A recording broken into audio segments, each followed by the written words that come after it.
George Evans Harp was born in 1934 to William and Sarah Harp of Georgia. Unfortunately for Mr. Harp, his criminal career started early. According to 1950s census records, at 16 years old, he was already residing in a boys' home in Glenn County, Georgia, with 28 other youths ranging in age from 11 years old to 18 years old.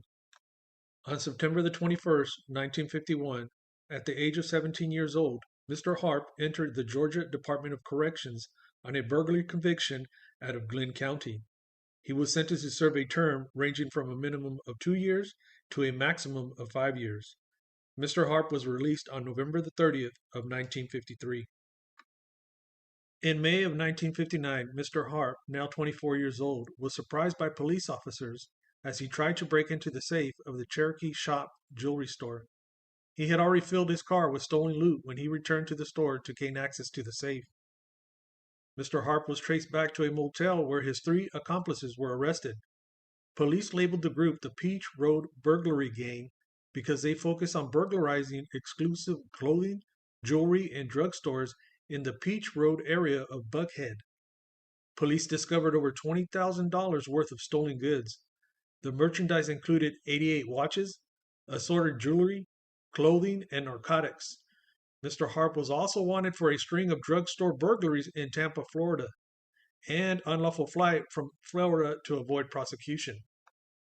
Mr. Harp was sentenced to serve another prison term in the Georgia Department of Corrections, ranging from a minimum of 10 years to a maximum of 15 years. He began serving his sentence on June 5, 1959.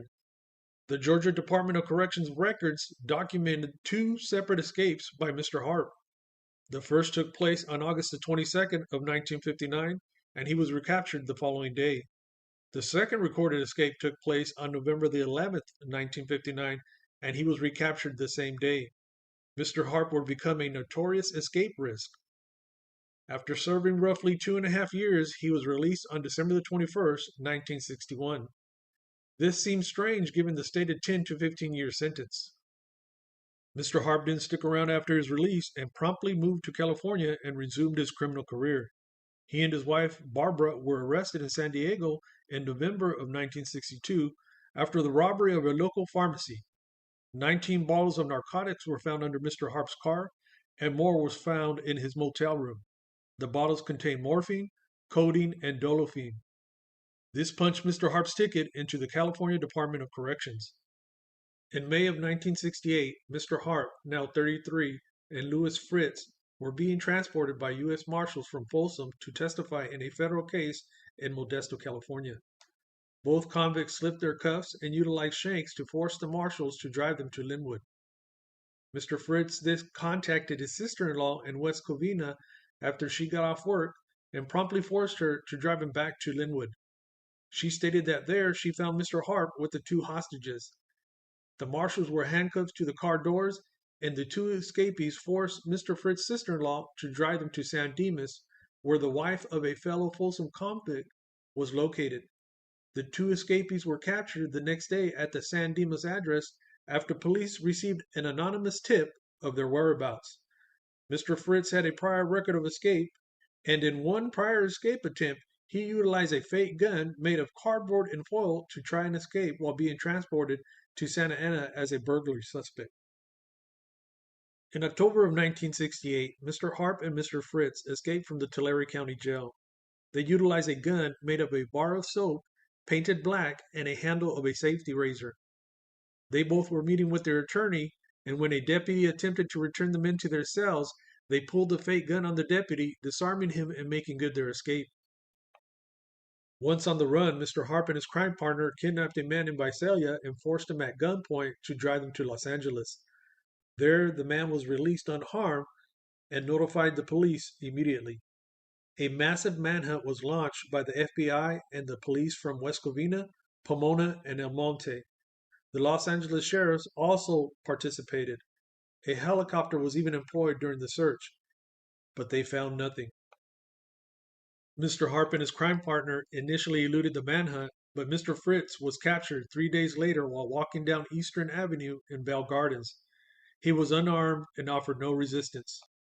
On November the 6th, 1968, Mr. Harp was arrested at an Oakland Greyhound bus station. The bus driver observed that he was acting odd and appeared to be under the influence. When the bus pulled into the San Pablo Avenue station, the bus driver exited the bus, locked the door behind him, and called the police. A loaded .38 revolver, $5,049 in cash, drugs, and fresh needle marks were found on Mr. Harp at the time of his arrest. On November the 18th, 1968, he tried to escape from the Oakland Municipal Court during his arraignment for possession of narcotics and a felon in possession of a firearm. While in court, Mr. Harp pulled out a fake gun carved from a green soap wrapped in black paper. He locked the courtroom marshal in an adjacent holding cell and exited the courtroom. Sheriff's Lieutenant Ed Pavone confronted Mr. Harp in a third-floor corridor. Mr. Harp took aim at Lieutenant Pavone and shouted, "I'll kill you." Lieutenant Pavone drew his service revolver and replied, "I'll shoot you." Bail bondsman Tony Balestras rushed up to Mr. Harp as he was raising his arms to surrender and punched him, knocking him to the ground. Mr. Harp was returned to Alameda County Jail and was held on a $108,000 bond. But where did Mr. Harp get all that cash? After he and his partner went their separate ways, when they reached Los Angeles, Mr. Harp traveled to Phoenix, Arizona. There, he robbed the Southwest Savings and Loan, located on 130 North First Avenue. His take was $5,685 on November the 1st of 1968. Mr. Harp had just returned to California when he was arrested at the Greyhound station. On October the 27th, 1969, U.S. District Court Judge Carl A. Mucke sentenced him to 15 years in federal prison. His defense attorney asked for a lighter sentence, arguing that Mr. Harp's criminal record was a result of being incarcerated with hardened criminals at the young age of 17. This bank robbery purchased him a one-way ticket to the Federal Bureau of Prisons. Mr. Harp was the first Aryan Brotherhood member to enter into the federal system. He would later be joined by others, but Mr. Harp had no intentions of staying locked up. On March 9, 1973, an inspector at the United States Penitentiary in Atlanta, Georgia, was making his final inspection of a railroad boxcar that was about to exit the Celiport when his suspicion was aroused by scratches and markings on the underside of the car. He ordered it back into the loading dock for more inspection. When the doors were opened and the personnel began unloading the cargo, 10 men, including Mr. Harp, came out from an opening in the bottom side of the car. A penitentiary officer crawled into the opening and discovered that several of the cardboard cartons on the bottom of the car had been stacked initially to form an igloo like a space over the hole. In the igloo, he found a handsaw and other sawing devices, 2 chisels, 2 pocket knives, 3 handmade knives, a hammer, a hand drill, 2 flashlights, 2 $1 bills, clothing, and 2 remarkably authentic-looking handguns made of wood. While on trial for the railroad car escape attempt, Mr. Harp tried again to gain his freedom. On February 14, 1974, he and Johnny Wilson Holland were being transported back to the prison from the Atlanta Federal Courthouse when they made their move. Tools and knives were secreted in the transport car that allowed the men to free themselves from their handcuffs and attack the 2 federal marshals.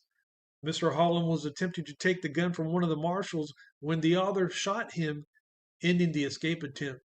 Mr. Harp was convicted for both escapes and assault on a federal marshal. In 1981, he was yet again implicated in an escape plot.